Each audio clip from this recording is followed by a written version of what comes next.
తీన్మార్ మల్లన్న ఒక ఆయన అంటాడు టిఆర్ఎస్ పార్టీ అయినా తీన్మార్ మల్లన్నకు ఎమ్మెల్సీ పదవి ఆశ కోసం వస్తుండంటా ఉన్నాడు. తీన్మార్ మల్లన్న అనే పేరు కంటే పెద్దదా అన్న ఈ పదవి? చెప్పు విజయబాబు అన్న, ఈ పేరు ప్రజలు ఇచ్చిన పేరు, ఈ పేరు కంటే పెద్ద పదవా? కానీ ఒకటి చెప్తా ఉన్నా, ఆ పదవికి వన్నె తీసుకురావడానికి వస్తా ఉన్న సోదరులారా, ఆ పదవికి ఒక గొప్ప పేరు సంపాదించి పెట్టడానికి వస్తా ఉన్నా.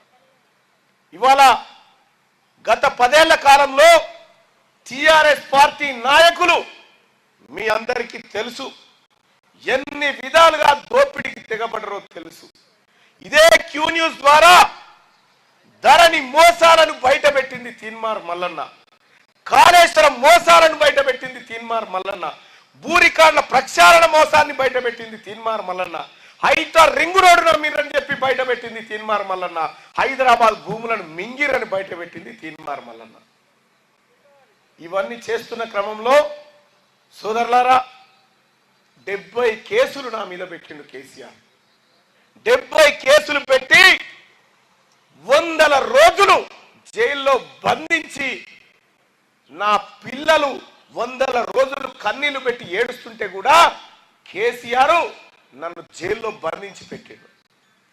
ఈ పెట్టిన 70 కేసుల్లో ఏ ఒక్క కేసు కూడా తీన్మార్ మల్లన్న ఇంటి పంచాయతీ కాదు సోదరులారా, అది మీ పంచాయతీ, మీ కష్టాన్ని భుజాల మీద వేసుకొని కొట్లాడితే వచ్చినటువంటి కేసులు.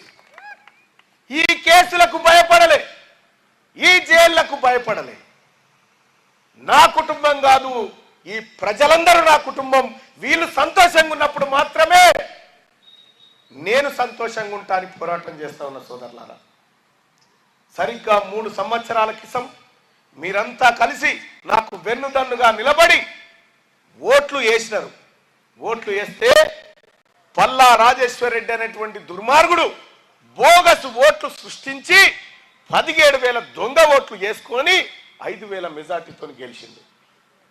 సోదరులారా, ఆ రోజు మన పట్టభద్రులను అపహాస్యం చేసి గెలిచినటువంటి పల్లా రాజేశ్వర్ రెడ్డి అదే టిఆర్ఎస్ పార్టీ బీఆర్ఎస్ పార్టీ ఇవాళ వచ్చి ఏమంటారు, మాకు ఓటేయరని అంటున్నాం.